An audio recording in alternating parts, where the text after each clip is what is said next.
Assalamualaikum warahmatullahi wabarakatuh. Saya Putri Khalfatur Rasyidah dengan NIM akhir 022 akan melakukan review jurnal mengenai neraca bahan makanan. Nah, berikut ini adalah laporan NBM yang digunakan untuk review.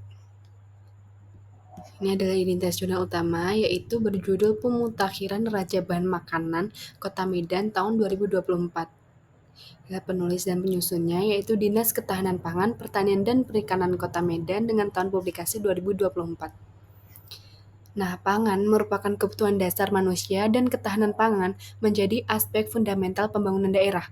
Kota Medan memiliki ketergantungan tinggi pada pasokan pangan dari daerah lain di Sumatera Utara karena bukan wilayah sentra produksi. Nah, peningkatan jumlah penduduk, perkembangan ekonomi, globalisasi, serta perubahan pola konsumsi menyebabkan kebutuhan data pangan yang akurat menjadi semakin mendesak. Dokumen NBM ini dibuat untuk memberikan gambaran supply demand pangan yang dapat digunakan untuk perencanaan kebijakan, evaluasi ketahanan pangan, dan pencegahan kerawanan pangan. Ini adalah tujuannya beserta subjeknya yaitu 11 kelompok pangan utama, yaitu padi-padian, makanan berpati, gula, buah, biji berminyak, sayuran, buah-buahan, daging, telur, susu, ikan, dan minyak lemak.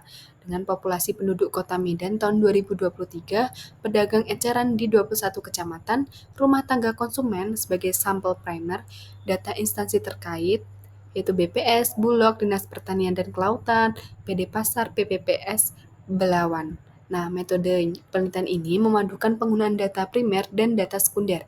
Data primer diperoleh melalui survei konsumsi rumah tangga menggunakan kuesioner serta survei pedagang eceran untuk mengetahui alur barang masuk dan keluar di tingkat perdagangan. Sementara itu, data sekunder dikumpulkan dari berbagai instansi terkait yang menyediakan informasi mengenai produksi, stok, impor, ekspor, dan distribusi pangan.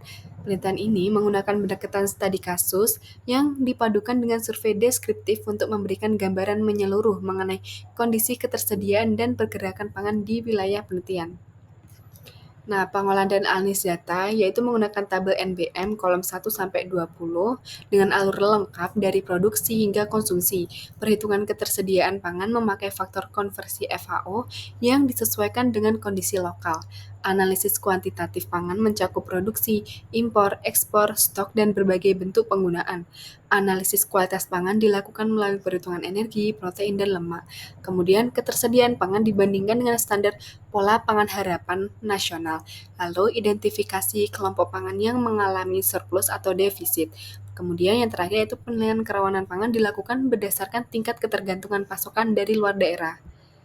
Nah, hasil pembahasannya yaitu dilihat dari tabel yaitu ketergantungan pasokan tinggi di mana Kota Medan 2023 sebagian besar dipasok dari luar daerah sehingga ketergantungan impor antar wilayah cukup tinggi dan meningkatkan resiko kerawanan pangan.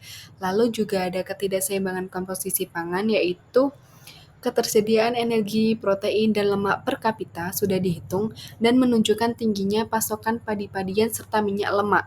Namun, ketersediaan sayur dan buah masih di bawah standar PPH. Capaian PPH juga menunjukkan bahwa proporsi konsumsi masyarakat belum ideal. Kemudian, distribusi dan penggunaan pangan tidak optimal.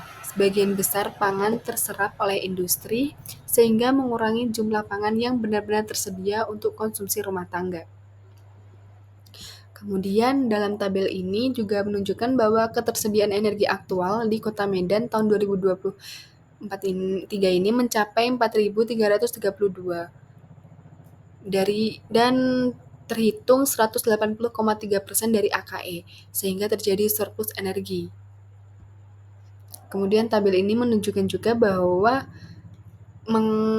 Kota Medan pada tahun 2023 umumnya mengalami peningkatan dibandingkan tahun 2022. Ditandai dengan surplus pada sebagian besar komoditas seperti beras, gula, pasir, bawang merah, bawang putih, cabai merah, daging sapi, daging ayam, dan telur ayam ras dengan kisaran surplus sekitar 13-15%. Nah, secara keseluruhan juga kondisi ini mencerminkan bahwa pasokan pangan strategis di Medan relatif stabil dan mencukupi, meskipun terdapat beberapa komoditas yang memerlukan perhatian untuk menjaga ketersediaannya. Nah, kelebihannya yaitu memberikan gambaran makro yang lengkap tentang kondisi supply demand pangan suatu daerah menggunakan standar FAO sehingga hasilnya dapat dibandingkan antar negara dan antar wilayah. Kemudian juga menghasilkan data energi, protein, dan lemak per kapita yang bermanfaat untuk perencanaan gizi. Sedangkan kekurangannya itu tidak menggambarkan konsumsi aktual masyarakat sehingga berpotensi menyebabkan overestimasi. Tidak dapat juga menilai kualitas diet individu, tidak mampu melihat distribusi konsumsi berdasarkan umur, jenis kelamin, dan status sosial ekonomi. Nah, validitasnya juga bergantung pada ketepatan data primer dan sekunder yang digunakan dalam penyusunan NBM. Validitas data sekunder juga ditentukan oleh konsistensi pencatatan dari instansi terkait seperti BPS, Bulog, dan Dinas Daerah. Kemudian untuk reliabilitasnya juga tinggi karena metode NBM mengikuti standar FAO, Food Balance Sheet yang konsisten, sistematis, dan dapat direplikasi setiap tahun. Peningkatan reliabilitas dapat dilakukan melalui harmonisasi data, pelatihan pencatatan di daerah, dan penggunaan sistem database pangan yang terintegrasi. Nah, potensi bias yang dapat terjadi yaitu terdapat bias overestimation, stok pangan tidak selalu tercatat akurat, tidak semua pangan yang dikonsumsi masuk daftar, faktor konversi mungkin tidak sesuai kondisi lokal, data industri pangan non-formal sulit dilacak, dan survei pedagang eceran rentan underreporting. Sehingga cara mengurangi biasnya yaitu dengan meningkatkan akurasi pencatatan stok dan distribusi pangan di tingkat daerah, melakukan update berkala faktor konversi berdasarkan penelitian lokal, mengintegrasikan NBM, memperkuat sistem monitoring pangan detail antar instansi. Nah, kesimpulannya pada NBM 2024 ini telah memberikan analisis komprehensif tentang ketersediaan pangan Kota Medan mencakup aspek kualitas, kuantitas, dan distribusi pangan. NBM ini berfungsi sebagai alat strategis untuk memantau potensi kerawanan pangan dan arah pemenuhan PPH. Sekian, terima kasih.